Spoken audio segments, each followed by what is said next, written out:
ഇതെന്താ നീ വിളമ്പുന്നു? ആര് വിളമ്പിയാലെന്താ, കഴിച്ചാ പോരെ. അമ്മയോടെ? അമ്മ ഇപ്പൊ വരും.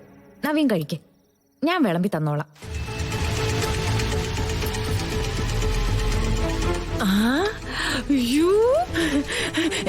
നീ ഇവിടെ നിൽക്കുമായിരുന്നോ? വിളമ്പി കൊടുക്ക്, വെള്ളം ഒഴിച്ചു കൊടുക്ക്.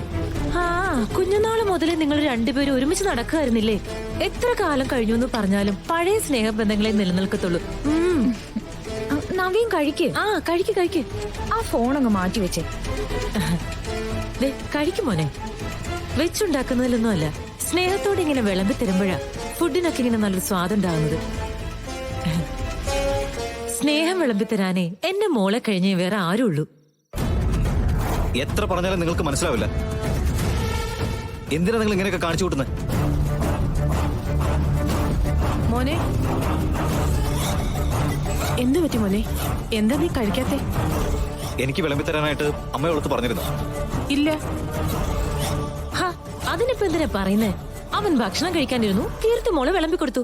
അത് അവളുടെ ഇഷ്ടമല്ലേ? അവളുടെ ഇഷ്ടം എന്റെ അടുത്ത് നടപ്പിലാക്കണ്ട അമ്മേ. എനിക്ക് ഭക്ഷണം വേണ്ട. നീ ഇരിക്കും മോനെ, ഞാൻ വിളമ്പി തരാം. നീ എന്തിനാ കീർത്തി ഇതിനൊക്കെ ഇടപെടുന്നേ?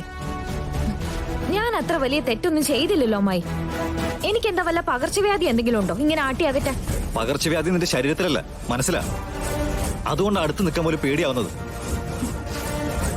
നിർമ്മലേ, അവിടെ വിളിച്ചോണ്ട് പോയേ. അവൻ മനസമാധാനത്തോടെ എന്തെങ്കിലും ഒന്ന് കഴിക്കട്ടെ. ഓ, നീ ഇങ്ങോട്ട് പോരടി മോളെ. കൂലിയും വേലയില്ലാതെ നിൽക്കുന്ന നമ്മളെ ഒരുപാട് താഴ്ന്നവരായി ഈ അമ്മയ്ക്കും മോനും തോന്നുന്നുണ്ടാവും. ഇനിയിപ്പൊ നമ്മൾ വിളമ്പി കൊടുത്തിട്ട് അവരുടെ ഫുഡൊന്നും അശുദ്ധമായി പോണ്ട.